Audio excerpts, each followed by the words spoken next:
I'm Kevin Mims with the Invading Sea, a Florida-wide media collaborative that reports on climate change in the state. As part of that effort, we started The Business of Climate Change, a weekly interview with businessmen and women whose companies are either affected by the warming climate or address climate challenges.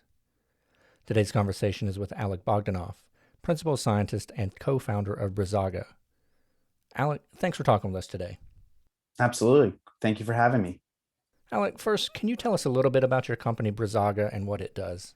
Certainly. So, Brizaga is an interdisciplinary civil and coastal engineering firm that was specifically founded to help our community start addressing the challenges of more frequent flooding and sea level rise, which is the most obvious sign for our community of climate change. Ultimately, we work with the private sector, the public sector, not just helping them think through solutions, but also how you communicate those solutions. That's a really important part of what we do. It's not just taking science and engineering, but also thinking about how do you build the public will around action? Because unless we have the public support alongside these great plans, they're not going to go anywhere. So, Alec, as a Florida native as well as a meteorologist and oceanographer, what kind of climate related changes have you witnessed in Florida? Well, most of us now know the word king tide, which definitely wasn't something we talked about when I was a kid. Um, Places like Hollywood, Miami Beach, Fort Lauderdale, all of actually coastal South Florida have been talking about this for years now. We're beginning to see a lot of other parts of the state talk about this as well. So I think right there and then is a prime example of how our community is already facing that. Also, a lot of folks are talking about that it's getting hotter.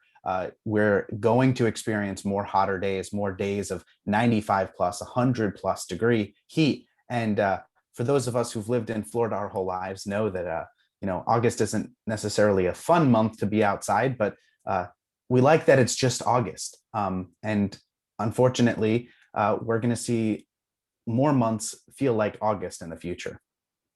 Alec, in your opinion, how are things looking in Florida right now with regard to sustainability and resilience? What does our future look like? Well, I say this a lot that I just believe that as Floridians, there's nothing we can't do when we roll up our sleeves and work together. And I think that South Florida is a perfect example that climate change and resilient sustainability, they're not partisan issues. These are issues that this community is solving. I can't stress enough that we are not only leading the charge, but also have some of the greatest challenges. A perfect example of that is the Central and Southern Florida flood control system, which the business community has really become a strong advocate of taking on the challenge of fixing it. This is that series of berms and levees and canals all over that really protects our entire community. And frankly, we need to fix that, right? And so we have challenges as a community and we can raise roads and increase our stormwater system. And we're doing a lot of that. But we also need to have a serious conversation about the fact that our fate as a community is also tied in the hands of the state and federal government. Alec, how can businesses and individuals better prepare themselves for the challenges ahead? The first thing they can do is understand their flood risk now.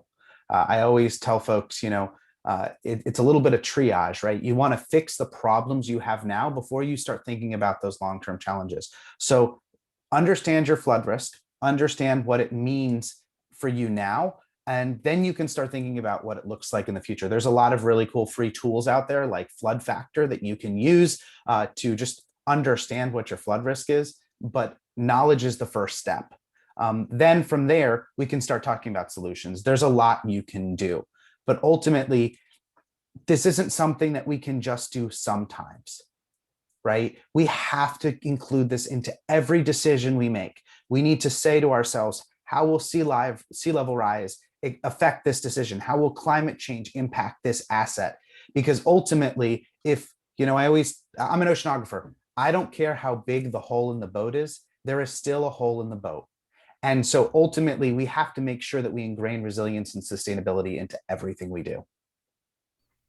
Alec, back to your response about government. What should the Florida legislature be doing to address climate change and sea level rise?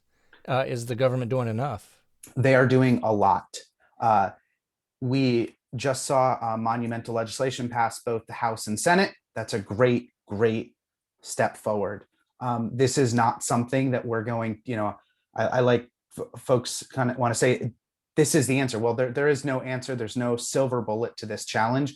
This is going to take sustained effort for decades. And that's the reality we need to accept, is that that's great. We're going to take these wins, and these are huge wins, but we're going to need not just one win. We're going to need a series of wins. And as a Dolphins fan, I hate to say this, but we need kind of a Patriots level approach to this. We need to figure out how to get Super Bowl after Super Bowl. Alec, thank you for your time. We appreciate it. Absolutely. Thank you.